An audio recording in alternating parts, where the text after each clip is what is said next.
Welcome to அதிஸ்காம் channel. 2 முட்டை 3 வெங்காயம் இருந்தால் புதுவிதமான நியூ டிஃபன் வந்து ரெடி பண்ணலாம். லஞ்சுக்கும் பிரேக்ஃபாஸ்ட்டுக்கும் சூப்பராக இருக்கும். ஈவினிங் ஸ்நாக்ஸ் கூட குழந்தைங்களுக்கு செஞ்சு கொடுக்கலாம். இப்போ ஒரு பாத்திரத்தை எடுத்து வச்சு 3 வெங்காயத்தையும் இந்த மாதிரி ஸ்லைஸாக கட் பண்ணிக்கலாம்.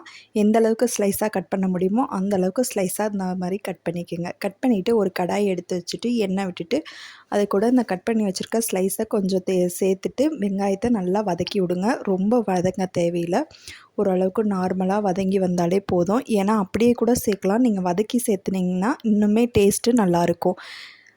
சாப்பிட்றப்ப ரொம்ப க்ரன்ச்சியாக இருக்கும். பாருங்கள், இந்த அளவுக்கு ஓரளவுக்கு வதங்கி வந்திருக்கு. கலர் மட்டும் இன்னும் கொஞ்சம் சேஞ்ச் ஆகி வரட்டும். இன்னும் ஒரு 2 நிமிஷம் போல் இந்த மாதிரி வதக்கி விட்டுருங்க. பாருங்கள், இந்த அளவுக்கு ஓரளவுக்கு இப்போ பாருங்கள் வதங்கி வந்துருச்சு. இப்போ ஒரு பாத்திரத்துக்கு மாற்றிடலாம். கொஞ்சம் வெங்காயம் சூடு ஆறுனதுக்கப்புறம் 2 முட்டை உடச்சி ஊற்றிக்கலாம். உடச்சி ஊற்றிட்டு இப்போ காரத்துக்கு தகுந்த மாதிரி குழந்தைங்களாம் சாப்பிட்றாங்கன்னா கொஞ்சம் காரம் கம்மியாகவே போடுங்க. இப்போ 2 டேபிள் ஸ்பூன் வந்து கோதுமை மாவு எடுத்துக்கோங்க. கோதுமை மாவு இல்லைன்னா மைதா மாவு கூட நீங்கள் சேர்த்துக்கலாம், அது உங்கள் விருப்பம்தான். கோதுமை மாவு சேர்க்குறப்ப பார்த்திங்கன்னா டேஸ்ட்டு அல்டிமேட்டாக இருக்கும்.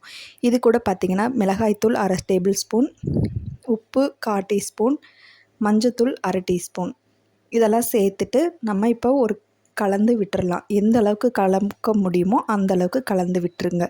நல்லா கலந்து அடித்து கலந்து விட்டிங்கன்னா டேஸ்ட்டு ரொம்பவே நல்லாயிருக்கும்.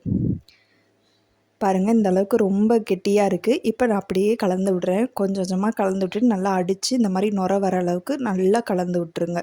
இப்போ கொஞ்சமாக கொத்தமல்லி தழை வந்து சேர்த்துக்கரலாம். சேர்த்துட்டு ஒரு 2 நிமிஷம் போல் நல்லா கலந்து விட்டுட்டு இப்போ பார்த்திங்கன்னா அதே கடாயில் நான்ஸ்டிக் எடுத்துக்கோங்க. இரும்பு கல் எடுக்கிறனா கூட எடுத்துக்கலாம். நான்ஸ்டிக் பாத்திரமாக இருந்தால் உங்களுக்கு ஈஸியாகவே இருக்கும் கொஞ்சம். இப்போ பார்த்திங்கன்னா பாத்திரத்தை எடுத்து வச்சுட்டு கல் காஞ்சதுக்கப்புறம் நம்ம தேவைக்கேற்ப ஒரு 2 டேபிள் ஸ்பூன் இல்லை 3 டேபிள் ஸ்பூன் வந்து எண்ணெய் சேர்த்துக்கலாம். எண்ணெய் சேர்த்துட்டு பார்த்திங்கன்னா இப்போ நம்ம சேர்த்து வச்சுருக்கிறத அப்படியே நம்ம கலந்து விட்டுட்டு இப்போ பாருங்கள் நுரக்கட்டி எந்தளவுக்கு கெட்டியாக இருக்குன்னு அப்படியே இதுக்குள்ளே சேர்த்திருங்க. சேர்த்திட்டு ஒரு 5லேருந்து ஒரு 10 நிமிஷம் லோ ஃப்ளேமில் வச்சு மூடி போட்டு நல்லா வேக விட்டுறலாம். பாருங்கள், இந்த அளவுக்கு இருக்குது. நம்ம இப்போ வந்து மூடியை போட்டு ஒரு 5 நிமிஷம் வேக விட்டு எடுக்கலாம். அவ்வளோதாங்க, 3 நிமிஷத்தில் பாருங்கள் திருப்பி போடுறப்ப உதிரவே உதிராது. கோதுமை மாவு சேர்த்துருக்கனால இந்த டிப்ஸ் வந்து இதில் வந்து ரொம்பவே முக்கியமாக இருக்கும். உதிராமல் அப்படியே நம்ம திருப்பி போட்டுடலாம். இப்போ ஒரு 5 நிமிஷம் அதே ஃப்ளேமில் வச்சு எடுங்க. பாருங்கள், சூப்பராக வெந்து வந்துருச்சு. இப்போ உங்களுக்கு பார்த்தாலே தெரியும். டிஃபனுக்கு வந்து டக்குன்னு செய்யலாம். இட்லி தோசை டெய்லியுமே எடுத்துக்காதவங்க கண்டிப்பாக இந்த மாதிரி ஒரு டைம் செஞ்சு பாருங்கள். குழந்தைங்களுக்கு வந்த உடனே ஸ்கூல் விட்டு வந்த உடனே ஈவினிங் ஸ்நாக்ஸாக கூட கண்டிப்பாக ட்ரை பண்ணி கொடுங்க. குழந்தைங்களுக்கு ரொம்ப விரும்பி சாப்பிடுவாங்க. பாருங்கள் எவ்வளோ க்ரன்ச்சியாக இருக்குன்னு.